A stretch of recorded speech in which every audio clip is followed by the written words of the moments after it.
folder in our brain. I got this from Andy Stanley. I'm going to give him credit because this was really good. He used a box. But before we're married, we have a thing of desires, a file in your brain. Now, this is what, if people have never seen a real file, this is what a file looks like. There's also on the computer, it looks like, it has that little icon. This is what a file used to be, right? And you have a file in your brain that's called desires. And this is what when you're together, you're thinking about, oh my goodness, we're going to have this perfect marriage.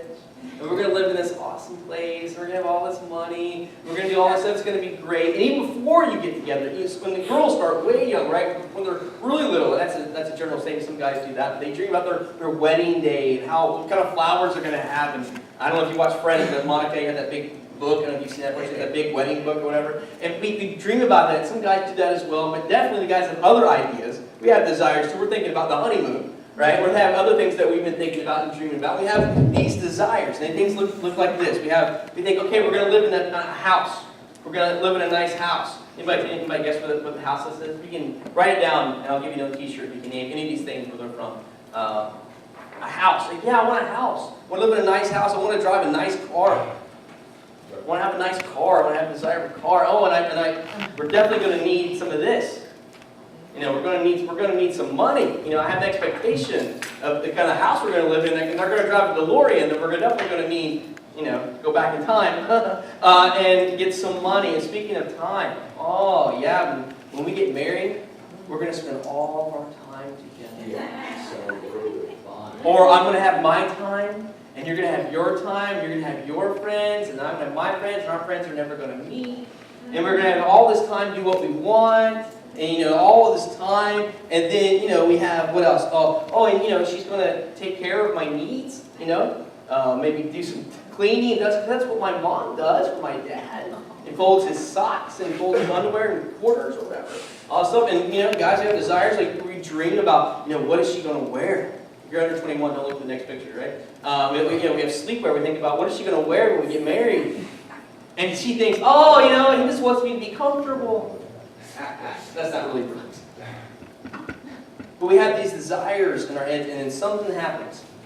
As soon as we say, I do, okay, before we even walk down the aisle or out of the courtroom where we're married, these desires turn into expectations. Okay, it's all fun and games, it's desires, then they have expectations, and we file them in our brains, and this is now what you owe me. Because we sat there, right there in church, in front of God and your mama, and you promised to love me no matter what.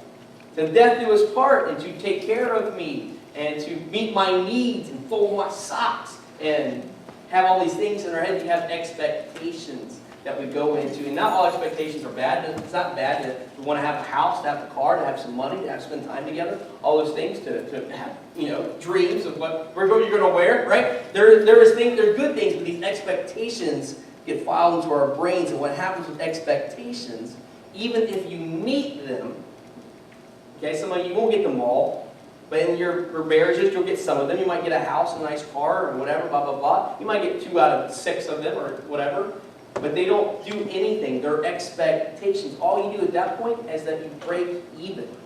You owe me this stuff. And all you've done is met my expectations, so what you've done, you've gone up to 0. I never get a love letter from FPL. FPL is the power company, right? Once a month, Brooke and I get a bill. And they say, you owe us money because you use our power. Okay, when you watch TV, that costs power. When you have the AC on, you run the pool pump, it costs power, it costs money. And every month they send me a great love letter that says, pay us now or we're going to shut your power off. And every month we pay it, hopefully on time. And we get our power, gets to stay on. I've never got a gift card from FPL that says, hey, you're a sharp-looking guy. We want to give you this gift card. Here's a gift card to Outback. And when your kids get old enough, we're going to send them one too. You're awesome. Hey, love that shirt. Have a great day. Love you, FPL. No. I owe them money. They have an expectation. They give me something, and so I give them something in return. There is no romance there. You can't rekindle something that is owed. You see where I'm going with all that? When you expect things from the other person, I want you to do this. I need you to do this. I expect this. I have always wanted this. You promised me. I said I do. And you're not. You don't.